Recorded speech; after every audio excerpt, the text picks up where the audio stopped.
Hello. I think this is working. I have music. Turn it down. Just cross that off there. There we go. Right. Oh, got two people watching. Who are you? Let's see if I've got these comments right. This is all. So anyway, how are we all? I have creepy things, and I have my beer mug, and I have, obviously, very important, the cheese and the cake. I need to be able to see these comments, don't I? Where are they? Oh, there aren't any comments yet. That would be why. If I put one in here. Hello.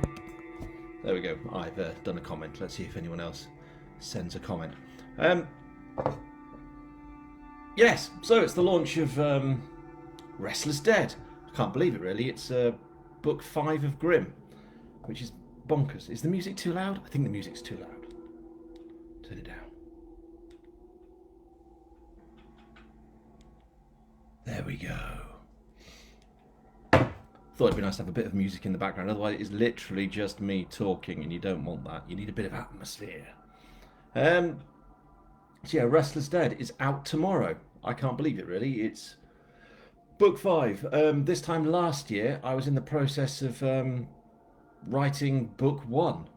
Yeah, actually, was I? No, I didn't start that till May. So next month is when I started book 1, and I'm now launching book 5 and writing book 6, which is quite ridiculous. I had no idea that I was going to be sitting here doing this. Oh, hello. From sunny Scotland, Marion Moncrief and Nolene Watson. Hello, how are you? Marvellous. So yeah, book 5, it just seems really strange and very, very exciting to be sitting here and doing this. I'm amazed.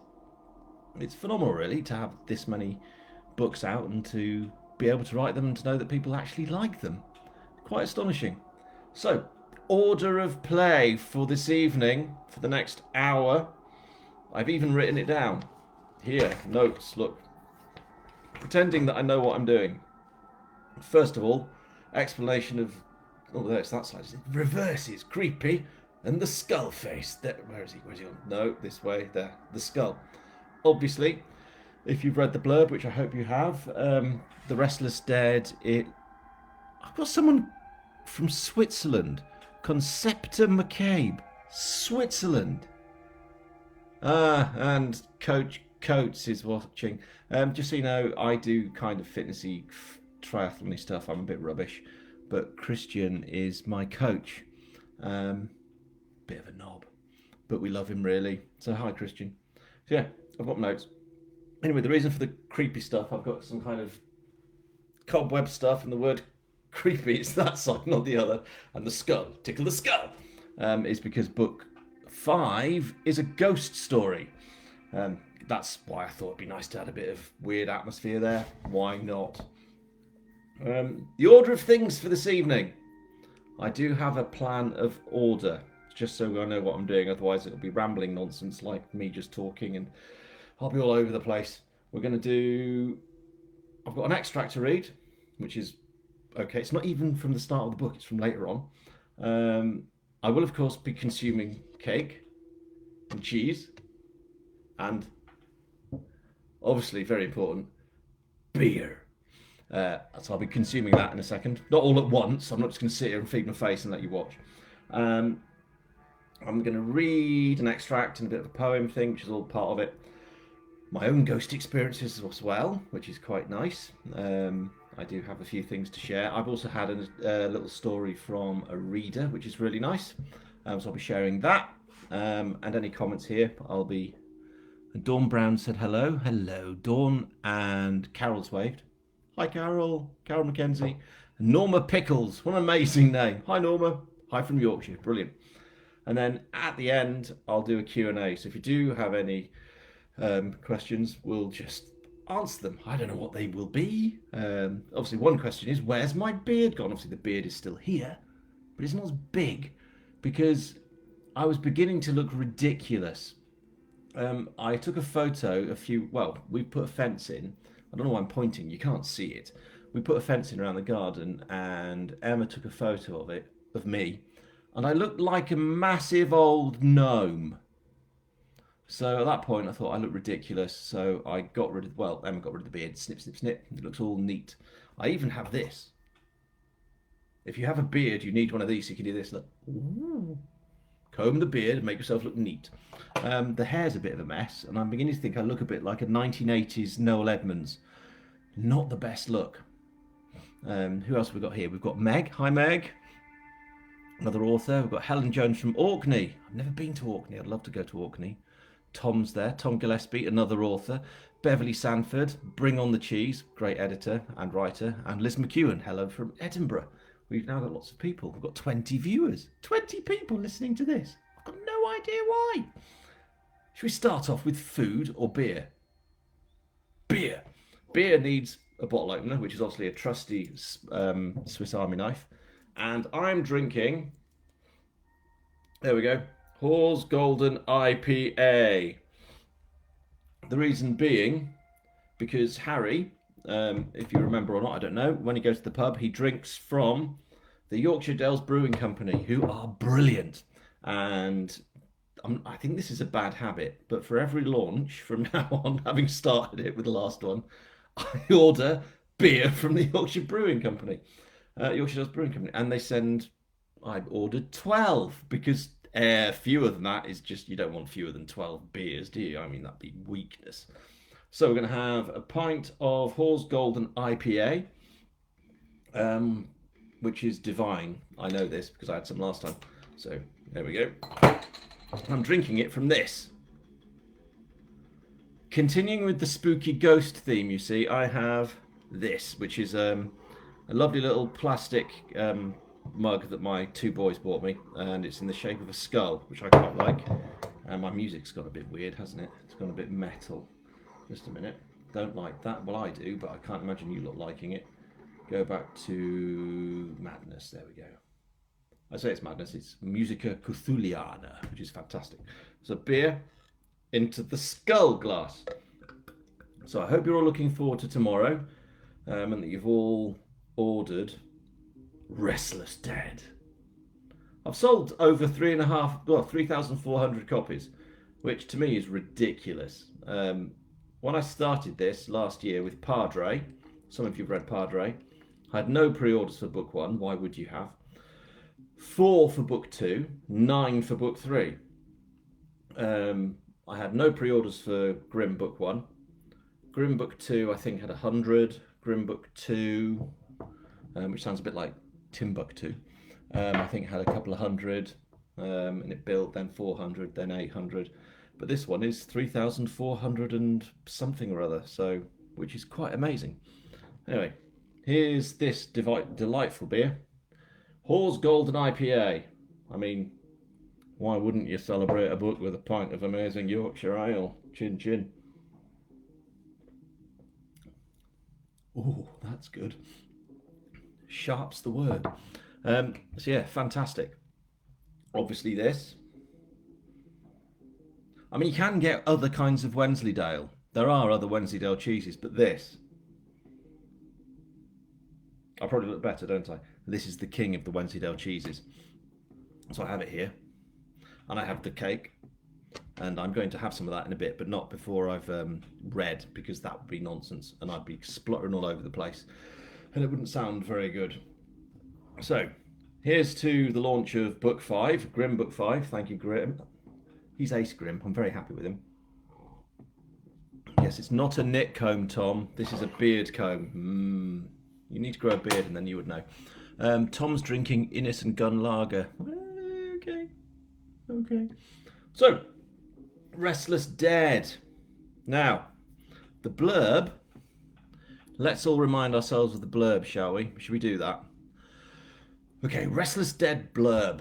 These take ages to write. When you're writing a novel, you almost put the blurb off, but with the way this whole indie thing works, you kind of do it first as well. So you can spend hours trying to get this little bit right. But this is what we came up with. Me. I'm not a collective entity. I'm not like a Gestalt entity or something. Okay. When no-nonsense retired Army Colonel James Fletcher starts seeing his recently deceased wife around the house again, his friends and family are more than a little worried. But when James turns up dead and the accident that killed him is found to be anything but, DCI Harry Grimm and his team must uncover the grisly truth before anyone else falls prey. In a house torn in two by ghosts and betrayal, Harry may soon find that death isn't always the end. Sometimes it's only the beginning. No idea why I said that like a pirate.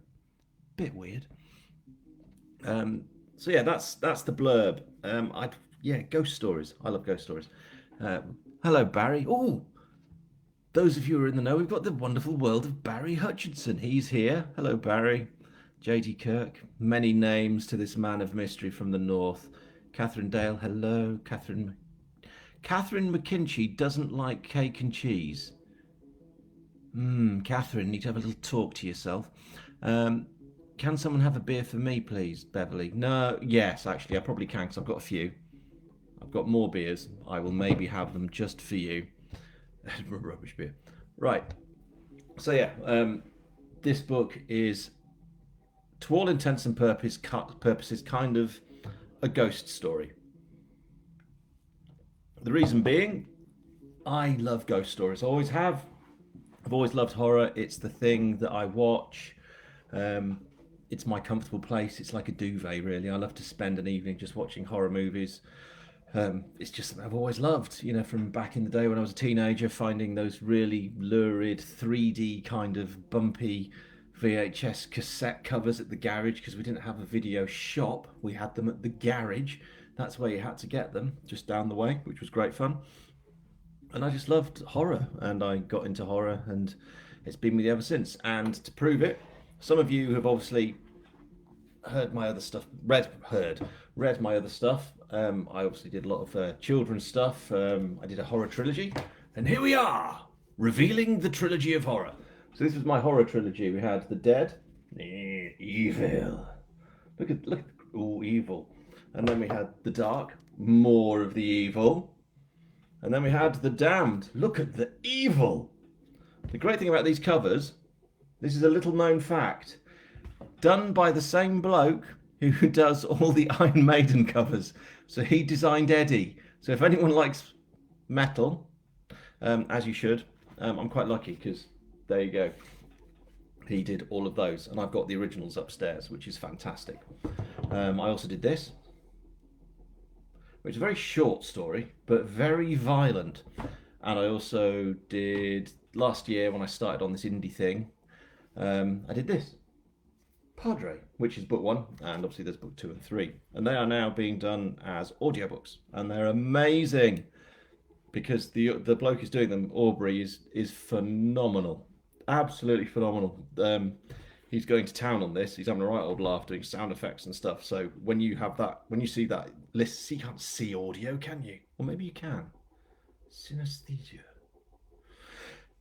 But yeah, it's amazing. So I can't wait to have those out. Tom's mentioned Evil Dead. Well, Evil Dead, I mean, it's a classic. This the first one, obviously the best. So yeah, that's how it all started with these horror books. And I wanted, even though it's a crime series with Grimm, I loved the idea of doing a ghost story. And amazingly, this is actually answering a question that Beverly sent me earlier, about did anything inspire the stories. And yes, they did.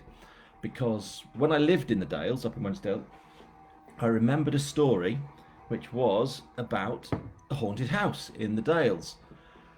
And it was all about this house that had a bit missing, that had been knocked down because it was too haunted. And I was kind of convinced that it was a kid's memory of my, is it something I'd made up? Was it something that myself and my mates had been telling each other on the bus to Labour and that kind of thing? Oh, do you remember that story with the bit that's been knocked down? And oh, that's creepy. Turns out it's actually a proper thing. And the house exists. So I had, amazingly, just outside Hawes, the perfect setting for a ghost story. And the thing was, I didn't want it to be just a ghost story. It had to be, I've got Grimm there, for goodness sake. He's not going to go, oh yeah, brilliant ghosts. I completely believe in those. So I had to have some kind of, mixing the ghost thing with the police thing, and Grimm's very sort of military look at stuff, very down to earth, see it as it is, black and white, with a little bit of grey. So that's kind of where it happened, and then I had the title Restless Dead kind of just popped out of nowhere, and I loved the idea of the dead being restless and always trying to sort of scratch through, scratch, like that, scratching the dead, just scratching through the veil between us and them. And that's kind of where the story came from, which is nice. So, do I read the ex? Well, not quite yet, because who's into poetry? Is that a tumbleweed? I think it probably is. Poetry's a bit weird. I like some poems. I'm not a massive poetry reader. I've written poems, as we all, as writers, do now and again. We suddenly write a poem.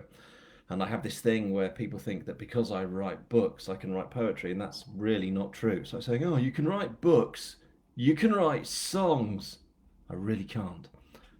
Anyway, one of my favourite poets is Elizabeth Jennings, who was a phenomenal English poet.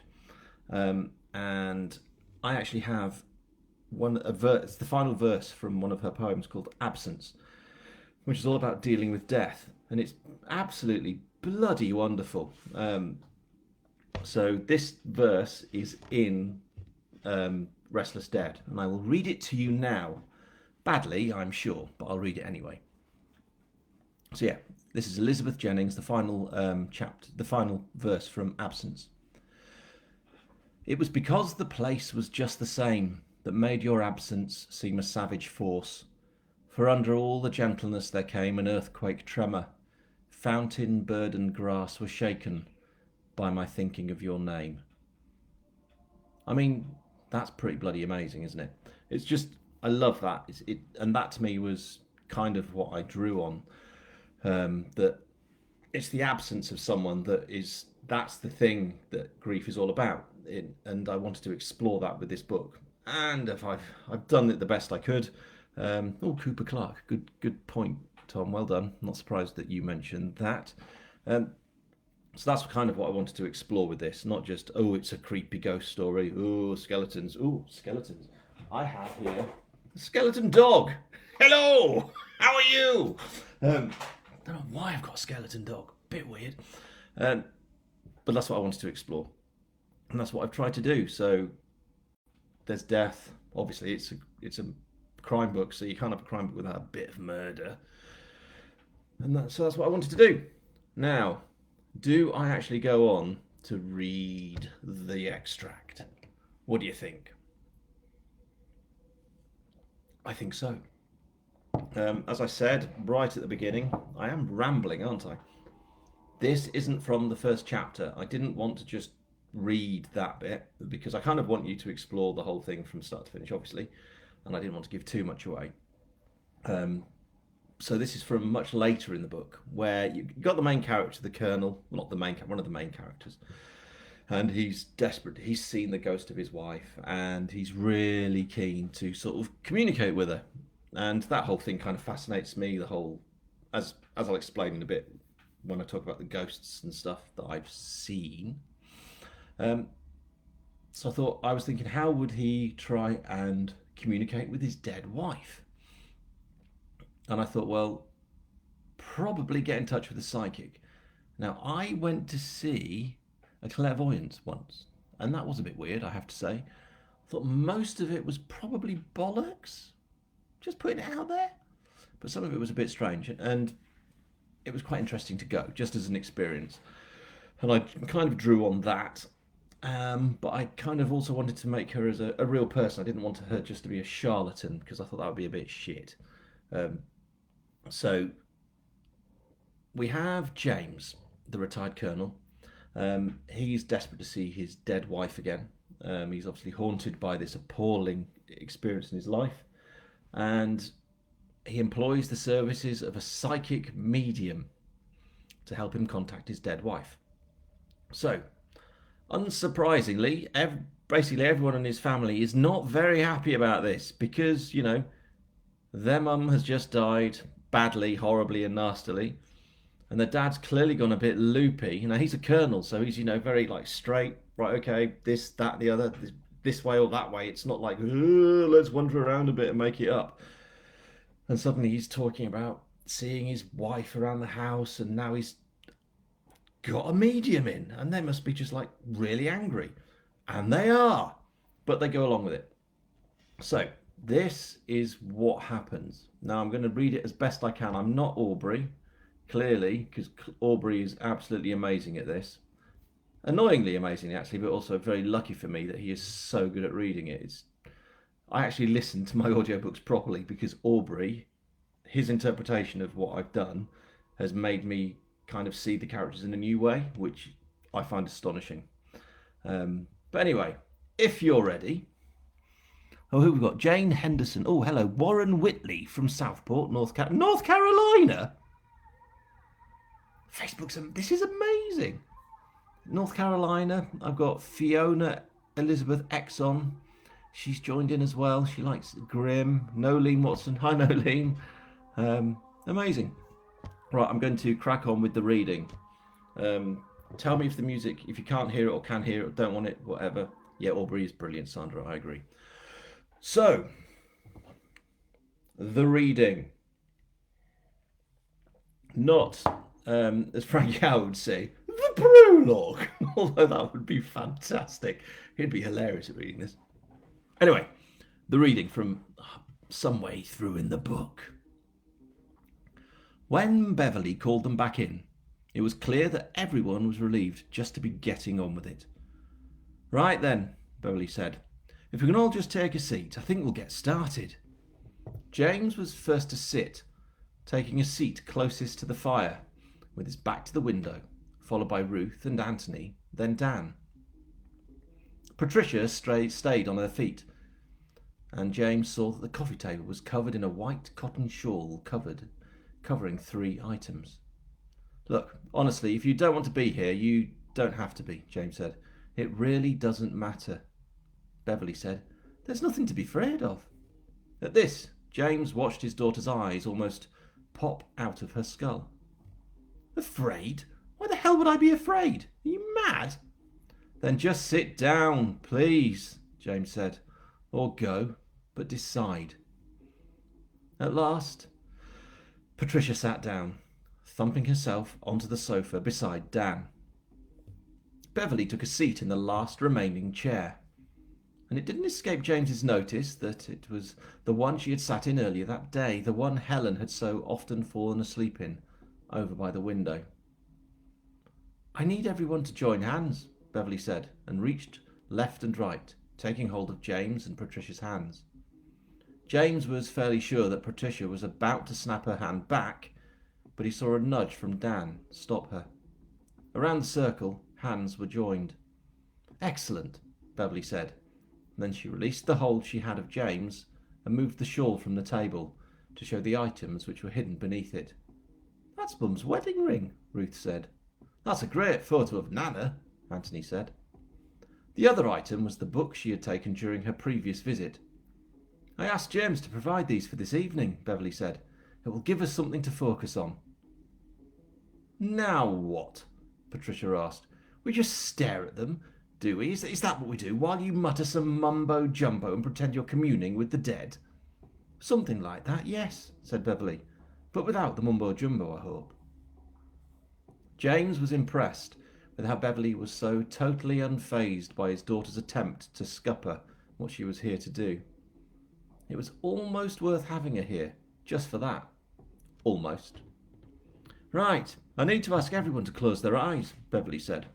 I'm not going to do anything to you, and I can't anyway, because, my hands are tied, being held, and, well, it will just allow us to not be distracted. But we can't see what's on the table, Dan said. No, you can't, Beverly said. But you know they're there, don't you? And when you close your eyes, you'll be aware of them. More so, actually, because of what they represent, and whom. James closed his eyes, intent on leading by example, but then opened them again just a few moments later to make sure everyone had followed suit. And, to his surprise, they actually had. Even Patricia. Now, Beverly said, what I want everyone to do is to try and empty their minds. Oh, for goodness sake, Patricia sighed. Patricia, please, Ruth said. Just go with it, okay, for Dad. James squeezed Ruth's hand and felt a squeeze in return. As I said, Beverly said again, her voice calm and soft. I want everyone to empty their minds and to focus on Helen. A mother, a wife, a grandmother, and a friend. Just think about what she meant to you, who she was, her voice, and the times you spent together. James heard a sniffle at his side from Ruth. Good, Beverly said. Now, if we can all just think about what we would say to Helen if she were here now, how we would greet her if she came into the room to join us. James's mind wasn't empty. It was full, bursting with memories of Helen. He could see her and feel her, and there, yes, right there, wasn't that her perfume? And that laugh, it was music, wasn't it? God, he missed her. How could he ever be expected to live without her? It was impossible. But these memories, they were so rich, so wonderful, that he didn't want them to stop. And the only way for that to even be was for him to continue, wasn't it? He had to live, surely, to experience them. Right, now, Beverly said, I want you all to keep your eyes closed, to keep your minds focused on Helen, and to just let go of each other. And to sit back, to relax, and to just sink into those memories. James let go, sat back, felt tears warm on his cheeks. Then came the sharp sound of something tapping at the window, and even Patricia screamed. Dun, dun, dun! Sadly, there's no music like that in the book, which is a shame, I'm sure you'll agree. So yeah, there we go. That's the extract. It's later on in the book, when James has invited the psychic medium over. Because that's what you do when someone dies. You automatically think, what I need is a psychic medium. And you also say it in a Yorkshire accent, because that's the best way to ask for one. Who have we got? Oh, anyway, I hope you enjoyed that appalling reading. As you'll have noticed, I'm no real reader of things. I just quite enjoy that. Anyway, who have we got? We've got Jane Henderson Carter. Love the Grimm books, great character, and love the narrator to keep them coming. Jane Aubrey is just an absolute godsend. I am amazed to have found that man to read my books. He's done an astonishing job. Sandra Leavesley, Aubrey's brilliant. Yes, he is. Helen Gray, love Harry. How could you not? Harry is an amazing man with many things to deal with. So yeah, there you go. That was the wonderful world of me reading to you. I'm just checking through my notes professionally here. Rustle, rustle, rustle. And the next thing I said I would do. Hello! I'm a scary dog. Look at that. It's actually alive in a weird dead way. Everyone thinks we have a dog called Noodle. We don't. This is our dog. So, obviously, I said about the ghost and the horror thing because I write horror. Also, the ghost experiences of Dave. So yes, I have seen ghosts. Now, I'm not going to sit here and tell you what I think ghosts are, because I've got no idea. I've always liked the idea of, I think it's stone memory is one thing where like the world can record things and then it replays like now and again. Stone tapes, that's it, stone tapes. And I just love that idea that the world can sort of record things and they just replay and we see them. But anyway, the two well, I've had more than two experiences, but the two I'm going to share. Do we need more loud? Shall I turn the music up? The two experiences I'm going to share. Okay, the first one. I was in the 5th year, so I was 15. Yeah, I was 15, and I was mowing the lawn. Back in the day when you had a part-time job. Remember those days? Didn't have to worry about mortgage. You had to, earn £2 an hour to do mowing a lawn or washing cars. Oh, James just said, thank you, that was a good reading. You're not bad at a Yorkshire accent, and that's from a Yorkshire lass. Cheers, Jane. Comes with being up there for many's a year. It's one of those accents I just go back into, and it's all of a sudden I've gone northern. Oh no, I'm northern. A bit weird. Anyway, ghost experiences. So I was 15 and I was mowing a lawn at this big house. Now, we used to live in a place called Epworth, which is in South Axholme, which was the then Humberside and is now Lincolnshire, and then was previous Lincolnshire. It's a nice place, kind of weird and a bit dull and a bit out of the way, but it's okay. And this place was called the Old Rectory. Now, if anyone's heard of John Wesley, who set up, it wasn't a business. He didn't sit there and go, I know, let's start an entirely new church. What am I doing with my hands? I don't know, shuffling cards? Tickling two very tiny cats? Who knows? So anyway, John Wesley, it was the house he grew up in. It was called the Old Rectory in Epworth. And they'd had a haunting back in the 1700s when he lived there, and they had this poltergeist they called Old Jeffrey. And you can look that up on the internet. It does exist as a thing that they talk about. Now, I was, as I said, mowing the lawn. I was 15 years old. I was wearing, I don't know, probably a sleeveless shirt with Def Leppard on it or something. I was listening, I remember this, I was listening to the Crazy Nights album by Kiss. Not very metal, really, Kiss. They're kind of disappointing. But, I was 15, I didn't know any better. So I was mowing the lawn, I had the headphones in like this, la la la, Crazy Nights going on in my head. And I looked up, and just ahead of me, under this massive tree, beautiful huge tree, there was a man in a black suit with a black hat, white face, white hands, just in. I'll stand up like this, la la la. There we go. Right, there we go. The hands, and he was just standing, staring at me. Bit weird. And then he wasn't there again. He was there, and then he wasn't. And that freaked me out a bit. So I turned off the lawnmower, and the lawn was huge. So I turned off the lawnmower halfway through mowing the lawn and went home, which was just about a mile away down the village. I then went back later, having told my dad about this, and I went back to finish the lawn. When I got to the lawnmower was in the same place, and the rest of the lawn had been finished. What had happened? Now, the ghost thing had nothing to do with my dad. Nothing at all. But my dad has a reputation for being a bit of a practical joker in the family. Apparently, as a kid, he was a nightmare. But what he did was he phoned someone up who was a mate of his who lived near the rectory and told him. And this bloke, Frank, he was a lovely bloke.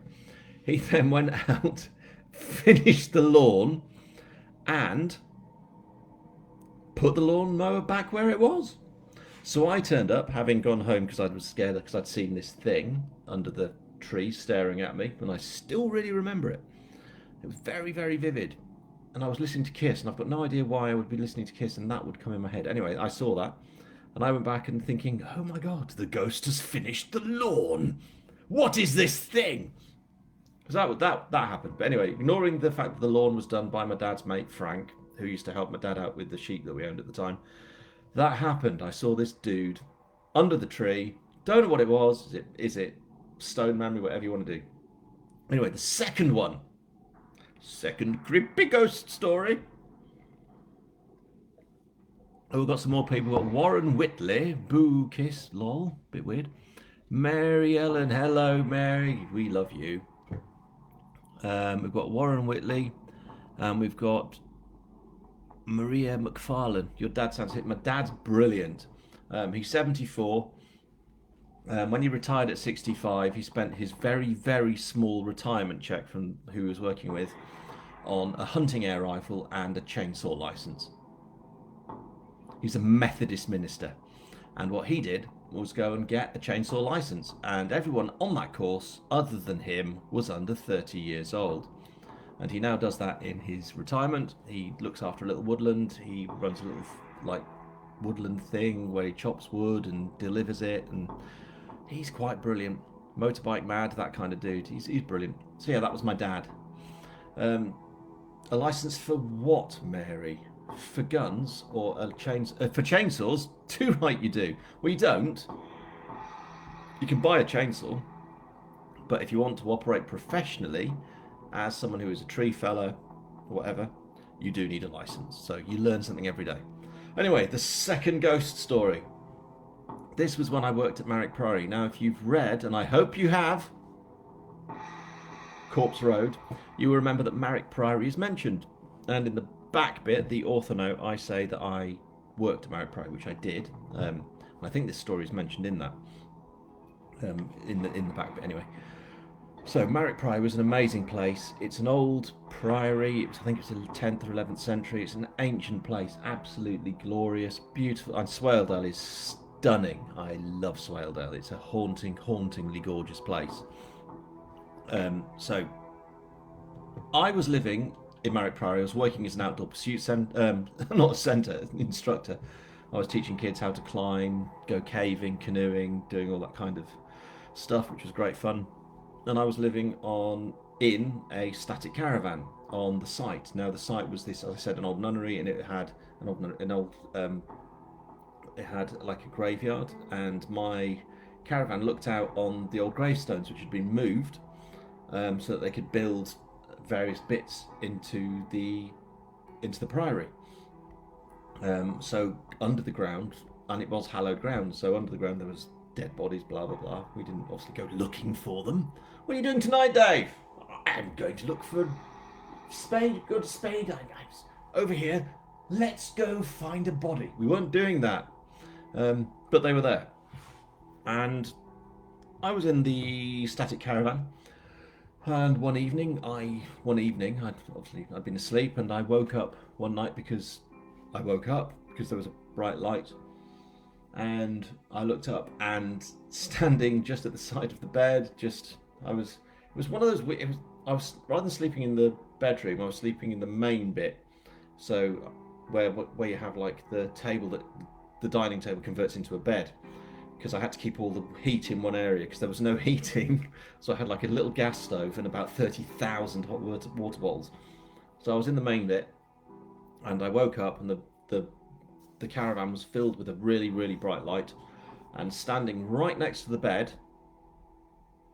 was a woman in a corseted dress. So it was pulled up really tight at the waist, and her hair was right up at the back of her head, and her hands were crossed in front of her, and she was staring at me, and I do really remember that. So that was the other ghost story. Bit weird, Dave. So that happened as well. So yeah, I've had those experiences. They're a bit strange. There are other ones. I don't know what they are. What are ghosts? I really don't know. But there you go. Has anyone else had a ghost experience? Anyone? Who have we got here? We've got Jane Henderson Carter. You're really funny. Am I? I'm not sure I am. I'm not sure. So yeah, okay, a couple more. I lived in a flat not in Ambleside, in Bowness in Windermere. I like the Dales. You also need to go to the Lake District, which is an amazing place. Lived in a flat in Bowness in Windermere, and there was definitely an old lady who would stare at me from the corner of the room. The presence, that was a bit weird. And we lived in a little house, myself and my two mates, Marty and Trev. We lived in an old house in Ambleside on Smithy Brow. If you know Ambleside at all, somebody somewhere out there must know Ambleside. If you don't, there's something wrong with you. We lived on Smithy Brow, just down from the Golden Rule, which is the best pub on earth, except for the Clack Egg Inn in Glencoe, which is the best pub in the world.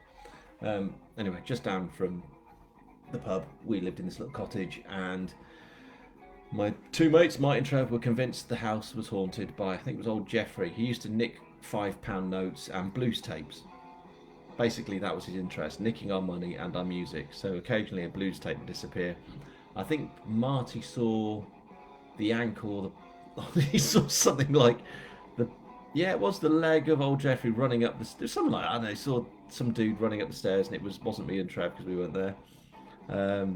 And I think Trev saw a reflection in the glass. It was anyway, that was that. And there was something else in London where I was doing an event, and some dude came. Anyway, that was weird. But anyway, there are my. Catherine knows the pub. Isn't it brilliant? And Beverly used to live in a haunted house. We need to know more, Beverly. We need to know more. Mary Ellen, I used to talk to a young man who'd committed suicide in my childhood house when I was a child. I had no idea he was real until I researched it as a teen. Thanks for that, Mary Ellen. That's mine are just ghost stories. Yours is disturbing, but thank you. I said I had a story from one of our readers. Now, if I just scroll through, here we go. Catherine Brady. Hello, Catherine. You know the pub, of course, yeah. So you know the golden rule. It is the best pub. We used to go up there every night. So we were 52 steps from our front door to the bar. It was brilliant. Yes, you are, Therapy Mary. Yes, you are. Anyway, Catherine Brady. I will read this. This is what she sent me earlier. So this is Catherine's experience. So I'm speaking as Catherine, okay? Bear that in mind. When I was a small girl, every night there was a person sitting at the end of my bed. I couldn't tell if they were young, old, male or female. They kind of shimmered. And then she's put in brackets, sounding bonkers at this point. They never said anything. I remember asking if I could go to another bedroom. She told me no and to not be so silly. I swear that this person was always there. I don't live there now, but when I pass the house, I'm tempted to call in and ask. My son was quite poorly once, and I sat with him all night. In the morning, this is great, he asked me who the shiny person was standing behind me. I love that. Mum, who's the shiny person? At which point, terrified. Here's another one. Mary says, 52 steps there, how many back? So many steps. We would take walks into Ambleside, move things, take things we shouldn't. Another time, this is continuing the story from Catherine. Another time, I said hello to my great auntie. She was standing in our hallway. That's a bit odd, I thought. She lives in Canada. I went back to bed. In the morning, I got a birthday card from her. Still got it. My mum got a telegram later that day saying my auntie had died the previous day. Very odd. That is quite odd, isn't it? And that is quite odd. With Marriott Priory, my dad when we lived in Wensleydale, my dad worked for the cave rescue. I mentioned the mountain and cave rescue, the cave and fell rescue, sorry, in Corpse Road. I think, Matt is a member. And I based that on the fact that my dad was a member of the cave rescue team. And my love of the outdoors is very much from my father. And he used to work over at Marriott Priory now and again, and he has dealt with children, this is really weird, who were woken up in the night by the sound of a woman's voice whispering in their ear. Bit weird. Bit spooky. Yeah, that's that. So I quite like that. I don't know if anyone else has got any spooky stories. But yeah, that's mine. I quite like that. I'm trying to think of what other ones I've got. Any more? We've got Helen Jones. Peggy, a former resident of the house where I work, walks past a window at 1:30 every day. She died over 20 years ago. That's unbelievable. What? That's an amazing story. See, ghosted. Great stuff. Beverly saying, I had a dream at 17 that my whole family were dressed in black and in mourning. Everyone was there except my favourite aunt. Got woken at 7 by a call saying she had suddenly died. I was in part of my outdoor course when I was at university was to go to the Picos in Spain, which is beautiful. And my gran at the time was 104. She was about this big. Okay, she was microscopic, and I was sure that I had to send her a postcard. Never done that in my life. When I got back, I found out she died. It's just one of those things. Weird connections. Is it only me? I'm assuming you can all see these comments. There's a great one here from Nolene. There is always often a smell of roses in my hallway. Strange things, I don't like roses, so I haven't had them in the house. Spooky roses. This is something I wanted to do. I'm wiping my eyes like I need to take them out. Thought it'd be nice, as it's ghosts and stuff, that I would recommend some of my favourite horror things. What do you think? Shall I do it? First, oh, reach over. First of all is this. Did you see that? Does anyone subscribe to anything? So this is the Abominable Book Club, okay? And I subscribe because it's amazing.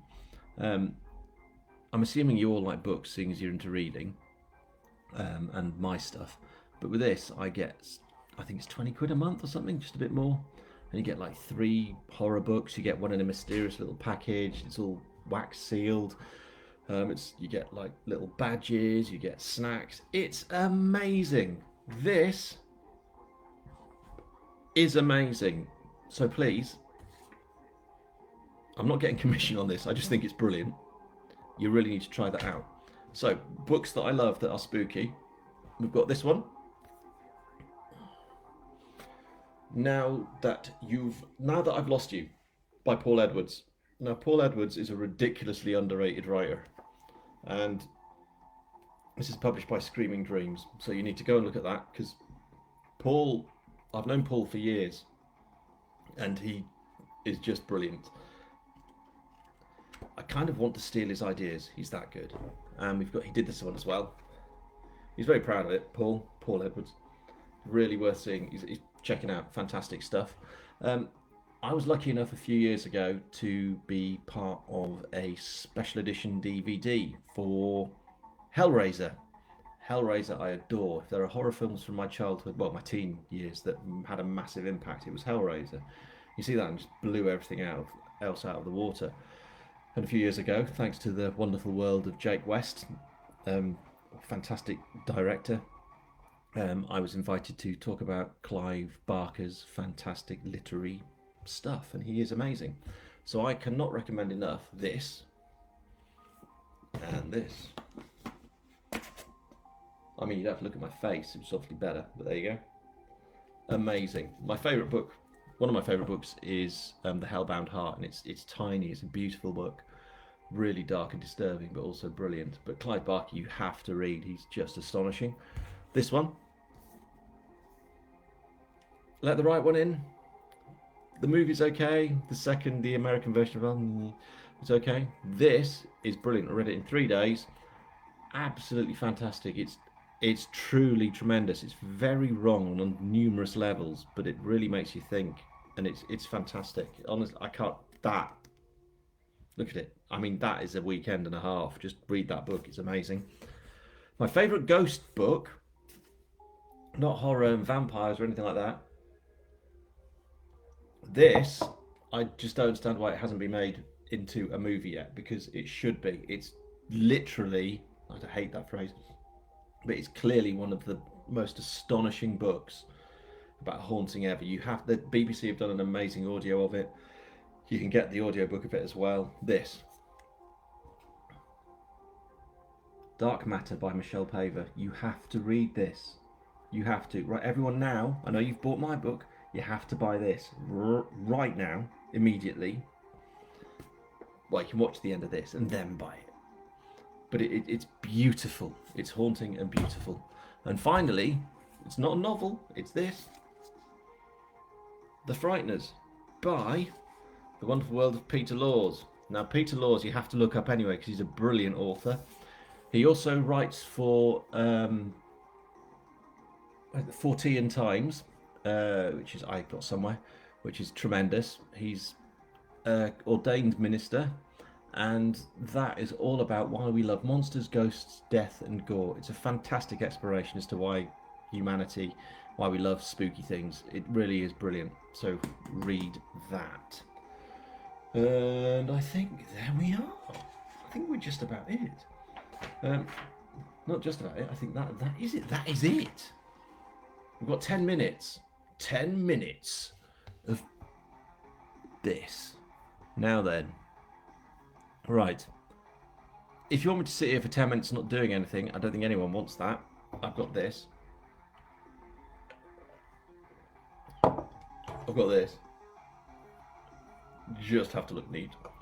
I've got this. I mean, who out there gets this? Cheese and cake. Cheese and cake with beer. I think every book launch should be celebrated with food, mainly beer and crisps. But actually, no, beer. Actually, I haven't got any crisps. Fail. But cake and cheese and the wonderful beer of it's fantastic. Right, what have we got? Do you have any questions? We've got 9 minutes. If you can be bothered to fill them. Let's see what we've got. Ooh, snacks. Snacks, I'm sold on snacks. Will do. You're all talking to each other now. Beverly really likes Hellraiser. It's because it's brilliant. Beverly is brilliant. Watch it now, everyone. As well as buying Let the Right One In tonight. No, not that. Dark Matter. Actually, buy them all. Watch the first Hellraiser movie. It's astonishingly good, and it really still holds up. As do Hellraiser 2 and Hellraiser 3. They're ludicrous, but still very, very good. What have we got? Cheers, I'm hungry now. Mary Ellen is hungry as always. Is Hellraiser 2 the best sequel ever from Beverly? Ooh, that's a tough one, Beverly. It's very close.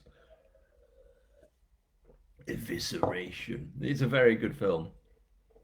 A very, very good film. The best movie sequel? Nah. Aliens is the best movie sequel. I mean, Alien is a very good film. And Aliens is a very different film because it's much more of an action film. But as sequels go, I think Aliens takes a lot to beat. But Hellraiser 2 is definitely up there. I mean, it is kind of killer. But then you've got Evil Dead 1 and Evil Dead 2. Now, Evil Dead 2 isn't really a sequel. It's more like the first film made with more money. And I love the first film, but I love the second film. So I'm not sure. Eliza, hello. Is it Eliza or Elise? Elise Barber. Same as jam and cheese. Yeah, I used to eat a lot of jam and cheese sandwiches when I worked on a salmon farm. I did that.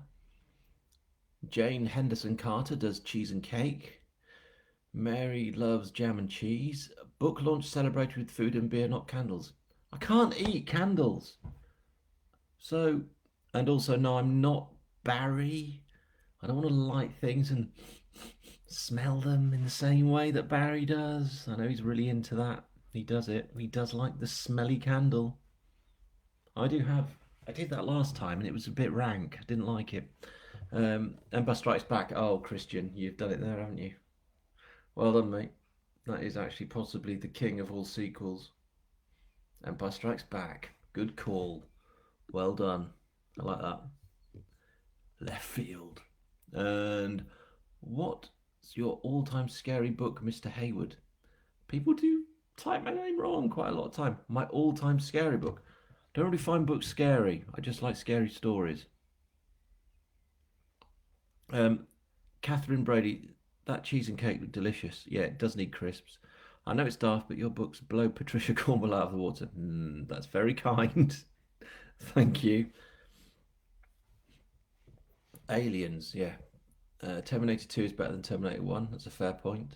4 candles. Thank you, Jane. Hate candles. We've got electricity.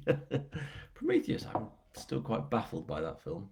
How scary are you in a swimming pool? That's Christian again.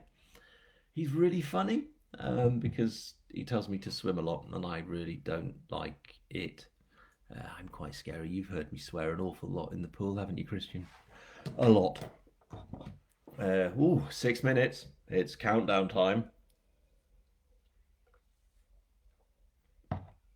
Do I get another beer on? What do you think? Do I open another beer? Do I have anything else to say about the book? I don't. I'm just really excited because it's quite an amazing experience to be sitting here talking to you folk. How many have we got? We've got 18 viewers. That's fine. It's nice to have 18 people just listening to me. I can talk nonsense for years. There's a pheasant going around through our garden. Hello, pheasant. But it's amazing to think. And this time last year,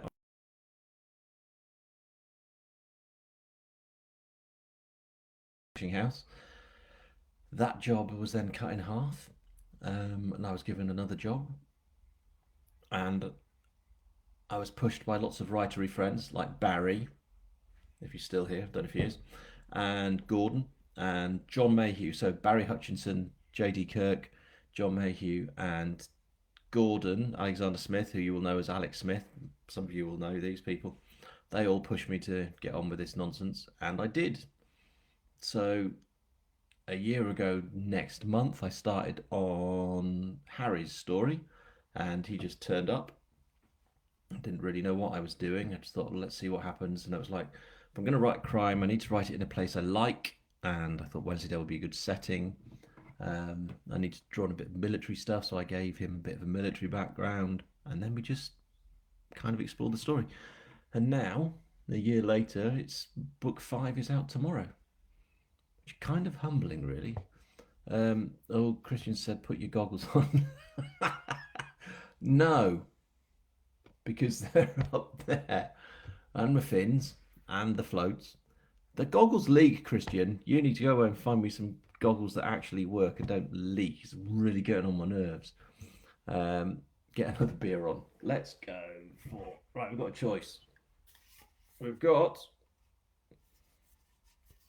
house arrest or revelry. What do you think? House arrest or revelry? Come on, tell me. Tell me. House arrest or revelry? I'm not opening them until someone says which one.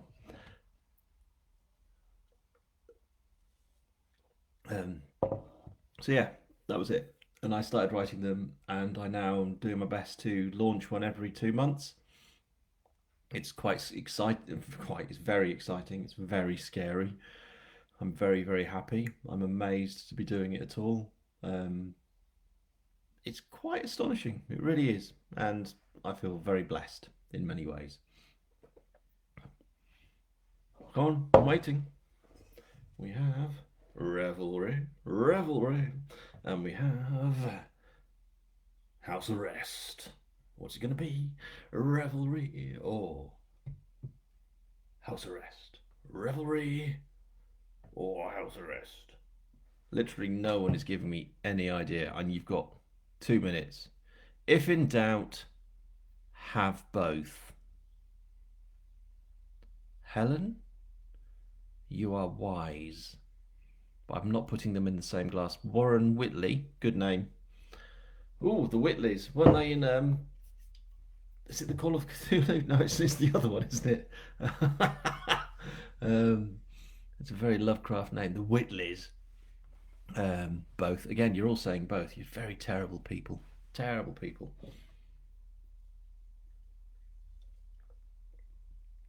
Yeah. I think we've all got 2 minutes. 2 minutes.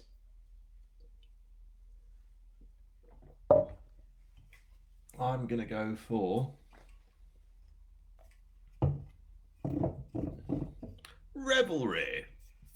There, these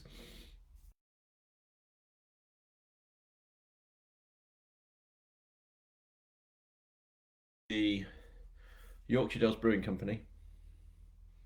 You see that? All right, there we go.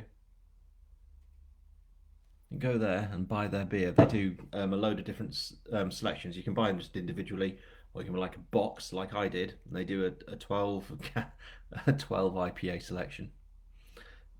So it's 4 IPAs, 3 cans of each IPA.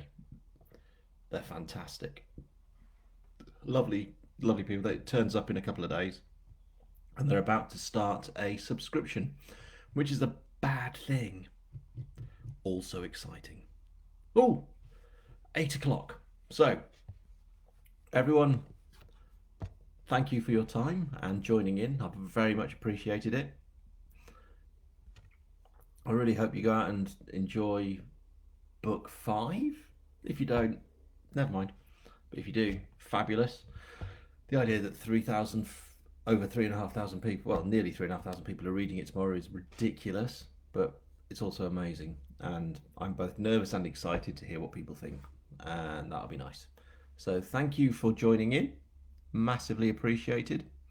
And I will be checking my messages, I'm sure, for the evening and forever.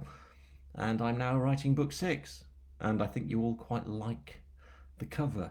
And if I get my own way, there might be a special guest in the next live launch. Who wants a special guest?